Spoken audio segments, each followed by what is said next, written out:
सभी दर्शकों को मेरा सादर प्रणाम। मैं राजदर्शिनी आप सबको अपना चैनल एस्ट्रो होलीश्री में स्वागत करती हूँ। प्रिय दर्शकों, आज हम ज्योतिष की चर्चा में जन्म कुंडली का 8वें घर के बारे में यानी कि 8th हाउस के बारे में बात करेंगे। आज हम 8th हाउस का कैरेक्टरिस्टिक्स के बारे में बात करेंगे। देखिए, जन्म कुंडली में जनरली जो 6th हाउस होता है, जो 8th हाउस होता है, जो 12th हाउस होता है, इसको बुरा माना जाता है। इसको परेशानी का, दुखों का घर कहा जाता है। इनमें से सबसे ज़्यादा बुरा घर 8th हाउस को माना जाता है, लेकिन मैं ऐसा नहीं मानती हूँ, क्योंकि हर घर का कुछ अच्छा एट्रीब्यूट्स होता है, कुछ बुरा एट्रीब्यूट्स भी होता है। तो आज हम 8th हाउस के बारे में बात करेंगे। देखिए, 8th हाउस को पीड़ा का घर कहा जाता है, दुखों का घर कहा जाता है, परेशानी का घर कहा जाता है, रुकावट का घर कहा जाता है। जो ऑब्स्ट्रकल हर्डल्स होते हैं, 8th हाउस उसको सिग्निफाई करता है। 8th हाउस को समस्या का घर कहा जाता है। इसे house of problem, house of stress का घर भी कहा जाता है। 8th हाउस को मृत्यु का घर भी कहा जाता है। हम मृत्यु यहीं से देखते हैं। आपका मृत्यु कैसे होगी, कब होगा, किस प्रकार से होगा, यही से हम देखते हैं। आपका नेचुरल डेथ होगी, या आप बीमार की वजह से आपकी मृत्यु होगी, या किसी एक्सीडेंट में आपका मृत्यु होगी, या पानी में डूब जाने से, किसी जानवर की काटने से, ऊंचाई से गिरने से, या खुद आप सुसाइड करेंगे, आपकी मृत्यु कैसे होगी, ये सारे चीज़ हम 8th हाउस से ही देखते हैं। और या कोई आपका हत्या कर देगा, कोई आपको गोली मार देगा, ये सारा चीज़ मृत्यु आपकी कैसे होगी, ये 8th हाउस से हम देखते हैं। 8th हाउस को रहस्यों का घर कहा जाता है। देखिए, जो सुड़ंग होता है, जो गुफा होता है, रंध्र होता है, छिद्र होता है, ये सारे चीज़ को 8th हाउस सिग्निफाई करता है, क्योंकि इसको मिस्टीरियस हाउस भी कहा जाता है। और 8th हाउस अंधेरा को भी, डार्कनेस को भी सिग्निफाई करता है। जितने भी हिडन एक्टिविटी है, इसको 8th हाउस सिग्निफाई करता है। ये एक्सीडेंट को भी सिग्निफाई करता है। और जो कब्रस्तान है, शमशान घाट है, इसको भी 8th हाउस सिग्निफाई करता है। जो प्रोस्टिट्यूशन है, बेगिंग है, और जो स्मगलिंग है, ड्रग्स का व्यापार है, ह्यूमन ट्रैफिकिंग है, ये सारे चीज़ों को 8th हाउस सिग्निफाई करता है। डिजीज़ तो हम 6th हाउस से देखते हैं, लेकिन जो क्रोनिक डिजीज होते हैं, जो इनक्योरेबल डिजीज होते हैं, जो लंबे चलने वाली बीमारी होते हैं, या जो स्थायी बीमारी होते हैं, उसको हम 8th हाउस से देखते हैं। 8th हाउस इंसल्ट का घर भी होता है, डिफामेशन का घर भी होता है, स्कैंडल का घर भी होता है। इसी से सारा चीज़ देखा जाता है। लेकिन ये तो सारे जितने भी बुरे चीज़, और भी कुछ बुरे चीज़ों को 8th हाउस सिग्निफाई करता है, लेकिन इससे तो बुरा, ये तो बुरे चीज़ को सिग्निफाई करता है, लेकिन ये बहुत कुछ अच्छे चीज़ों को भी सिग्निफाई करता है। तो क्या है वो जानते हैं। देखिए, 8th हाउस जो होता है, वो hidden knowledge, secret knowledge, divine knowledge, आप गुप्त ज्ञान कह लीजिए, गूढ़ ज्ञान कह लीजिए, दिव्य ज्ञान कह लीजिए, ये सारे चीज़ को 8th हाउस सिग्निफाई करता है।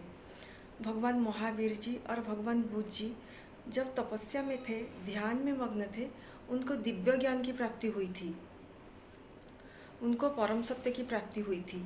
ये दुनिया क्या है, जन्म मृत्यु क्या रहस्य क्या है, वो सारे चीज़ के बारे में जान पाए थे। लेकिन उनको ऐसे ही दिव्य ज्ञान, अलौकिक ज्ञान, गुप्त ज्ञान की प्राप्ति नहीं हुई थी। उनके लिए उनको बहुत पीड़ा भी सहना पड़ा था। सबसे पहले तो उनको अपना जो परिवार को छोड़ना पड़ा, दोनों भगवान को जितने भी राशि और भोगविलास है उसको त्याग करना पड़ा, और उन्होंने जितने भी सुख सुविधाएं थी सबको त्याग करना पड़ा। भूख रहना पड़ा, प्यास रहना पड़ा, तपस्या करना पड़ा। जब ध्यान में मग्न थे, तब जाकर उनको परम ज्ञान की, अलौकिक ज्ञान की, दिव्य ज्ञान की प्राप्ति हुई थी। 8th हाउस साधना को भी सिग्निफाई करता है, ध्यान को भी सिग्निफाई करता है। तो ध्यान तो मिला, ध्यान तो उन्होंने किया, दिव्य ज्ञान की प्राप्ति तो उनको हुई, लेकिन उसके लिए दोनों भगवान को पीड़ा भी सहना पड़ा, कष्ट भी उठाना पड़ा, तब जाकर उनको दिव्य ज्ञान की प्राप्ति हुई, परम सत्य की प्राप्ति हुई। तो 8th हाउस बुरा नहीं है, अच्छा भी है। और 8th हाउस जो दूसरे का धन होता है, स्पेशली जो गुप्त खजाना, गुप्त धन होता है, ये इसको सिग्निफाई करता है। हम जो धन इनकम करते हैं, हमारा जो खुद का इनकम किया हुआ धन होता है वो हम सेकंड हाउस से देखते हैं जन्मपत्री के। लेकिन दूसरे का धन जो होता है वो हम एट्थ हाउस से देखते हैं। ये दूसरे को धन को सिग्निफाई करता है। देखिए, ये दूसरे का धन मतलब इंसान को दूसरे का धन जब उसकी महादशा में एट्थ लॉर्ड का जो महादशा चलता है या अंतरदशा चलता है या कोई भी प्लैनेट की महादशा चलता है, अगर वो आठवां घर से संबंध बना हुआ है, आठवां घर से कनेक्टेड है, यानी कि एट्थ हाउस से कनेक्टेड है, तब उसको गुप्त धन की प्राप्ति होती है। मतलब जो धन उसने खुद नहीं कमाया है, दूसरे का धन उसको प्राप्ति होता है। जैसे कि लेगेसी हुआ, इंश्योरेंस मनी हुआ, लॉटरी मनी हुआ, पेंशन हुआ, प्रोविडेंट फंड हुआ, तो ये सारे चीज़ उसको मिलता है। और जब एट्थ हाउस की महादशा चल रही होती है या अंतरदशा चल रही होती है, अगर कोई बंदा उस वक्त शादी करता है तो उसको अच्छा खासा डाउरी मिलता है। सिमिलरली अगर कोई मुस्लिम लड़की मैरिज कर रही है, जब उसका एट्थ हाउस की स्वामी का महादशा चल रही है और एट्थ लॉर्ड का अंतरदशा चल रही है, या कोई भी प्लैनेट की महादशा या अंतरदशा चल रही है जो कि एट्थ हाउस से रिलेटेड है, तो उसको अच्छा खासा डावर मिलता है, जिसको हम मेहर भी बोलते हैं। तो एट्थ हाउस ये दूसरे का धन को कहा जाता है, जो हम खुद नहीं कमाते, दूसरे का धन हमें प्राप्ति हो जाता है।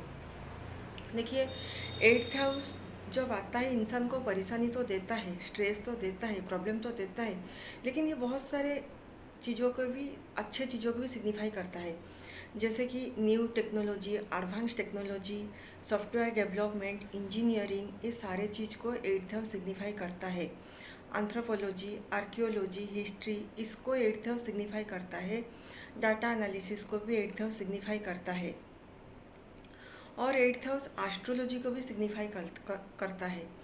जो अकल फील्ड है, इसमें जो लोग रिसर्च कर रहे हैं वो एट्थ हाउस उसको सिग्निफाई करता है। देखिए, एट्थ हाउस रिसर्च को भी सिग्निफाई करता है। जितने भी साइंटिस्ट होते हैं वो एट्थ हाउस की वजह से, क्योंकि एट्थ हाउस रिसर्च को समझा जाता है।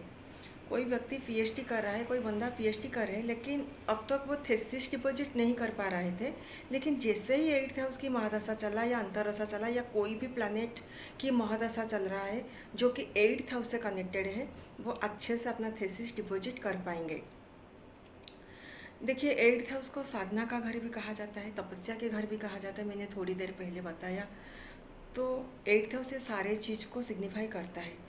एट्थ हाउस ट्रांसफॉर्मेशन का भी घर होता है। देखिए, जब एट्थ हाउस आता है तो सडन बहुत परिवर्तन हो जाता है। बंदा जॉब करता है, सडन कहेगा कि मैं बिजनेस करूँगा। कोई बंदा डॉक्टर है, सडन कहेगा नहीं मैं कुछ आर्टिस्ट बनूँगा, म्यूजिशियन बनूँगा। तो एट्थ हाउस ट्रांसफॉर्मेशन का भी घर है, परिवर्तन लाता है, जिंदगी में रूपांतर लाता है। जब एट्थ हाउस की दशा महादशा चलेगी, आप देखिएगा वो व्यक्ति पहले कुछ था, और जब एट्थ हाउस की दशा अंतरदशा चलेगी उसके बाद वो बंदा कुछ और हो जाएगा। तो एट्थ हाउस बहुत सारे अच्छे चीज़ों को भी सिग्निफाई करता है। देखिए, एट्थ हाउस आयु को सिग्निफाई करता है।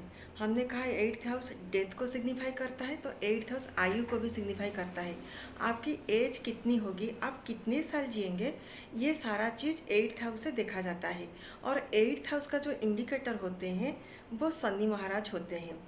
लेकिन शनि कहा जाता है कारको भवनसाय, जो जिस घर का कारक होते हैं उस घर को वो खराब करते हैं, लेकिन शनि कारक को खराब नहीं करते हैं, बल्कि उनका जो वो जिस घर का एट्थ हाउस का इंडिकेटर वो है, तो वो उस घर के कारकत्व को बढ़ा देते हैं। यानी कि अगर शनि आपकी जन्मपत्री में एट्थ हाउस में खुद प्लेस्ड है, या उनका जो 100% एस्पेक्ट है, उनका 3 है 100% aspect, third aspect, seventh aspect और 10th एस्पेक्ट, ये उनका 100% एस्पेक्ट होता है।